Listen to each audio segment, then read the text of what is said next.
Hello, Flatbush Society of Fellow Students. I'm so excited to be beginning the new year with you, both in a spiritual sense, and I wish you a ksiva v'chasima tova, and also in an academic sense. I love the beginning of the new year, both Jewishly and academically. It's a period of new opportunities and new explorations. And I think this is going to be so fantastic. I'm very excited to be participating with you.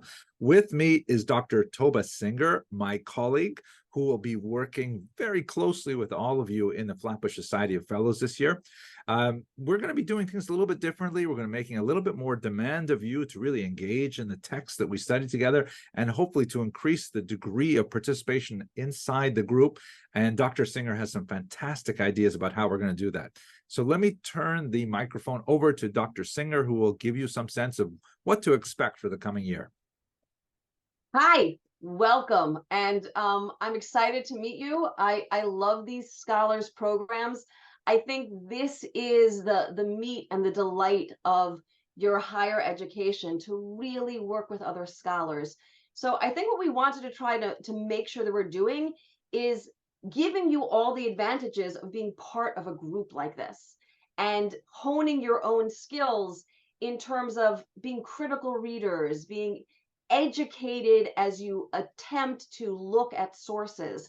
So in these books that we're going to be looking at, I was thinking that maybe you want to keep a bit of a checklist of, as you're going through, what am I thinking about and how should I approach these texts? So the first thing I'm going to recommend is that there are introductions, there are pre-introductions. If you're assigned a text that is an older text, there might be a revamped intro from another scholar. Read that. There's a reason that these texts are classics.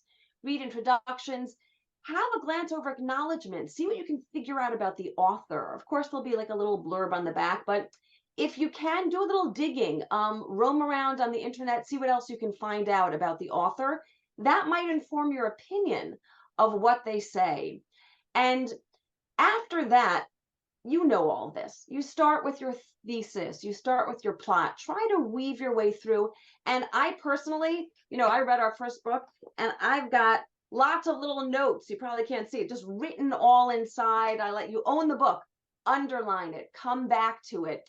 There's something delicious about that ownership of a text you've read. You own the reading of it. Think about the methodology. The kinds of books we read will all loan themselves to a different sort of analysis.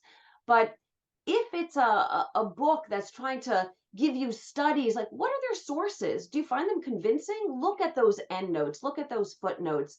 Who are they quoting? Because sometimes that also can and should influence your thoughts about a text. And then do you think it's a convincing argument? Or if it's more of a narrative, how did you feel the narrative went? Did it suck you in? Did you feel you needed more? Did you feel you needed less? Do you like the writing style? I just read a book. I absolutely hated it. I think the ideas were great, but kind of put me to sleep, and I couldn't wait to be done with it.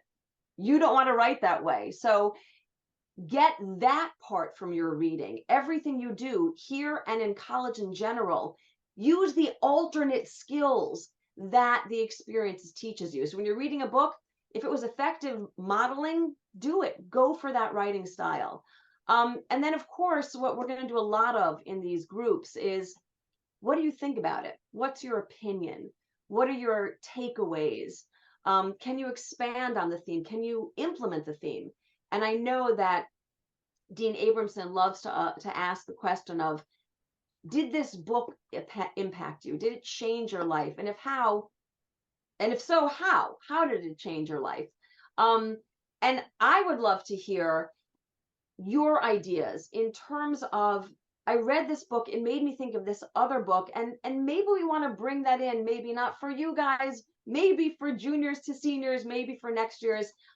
You're scholars with us. This is a collaborative effort, so your voices are essential to all of us. That's why we're here. Well, that sounds so fantastic. I'm so grateful for your input, and I think it's going to be amazing to be learning with these bright young minds this semester. I'm excited.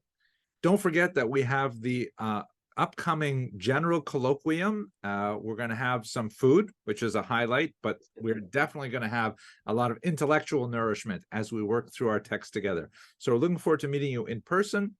Yeah. I wish you, and I take the liberty of including Dr. Singer in this wish, that you should have a fantastically productive and spiritually rewarding and academically rewarding new year. And I look forward to meeting you in person. Indeed.